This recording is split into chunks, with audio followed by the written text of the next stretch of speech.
Сәлем достар, бүгін сіздермен біз мынадай әдемі бантик дайындайтын боламыз. Өте қарапайым әрі оңай жасалынады. Ол үшін бізге қажет болады репстік лента мен парча лентасы қажет болады 4 сантиметрлік. Репстік лентадан 8 дана 9 сантиметр қырқып аламыз. Және парча лентасынан да 8 дана 9 сантиметрден қырқып аламыз. Мен төртеуін репстік лентамен парча лентасын біріктіріп, жабыстырып дайындап қойдым. Қалғанын да солай істеп шығатын боламыз. Ал енді іске кірісейік.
Міне достар, осымен біздің бантигіміз дайын болды.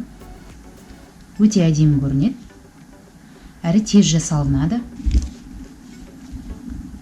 Егер де менің жасаған бантигім сіздерге ұнаса, менің каналыма тіркелуді ұмытпаңыздар. Және де пікір қалдыра кетіңіздер.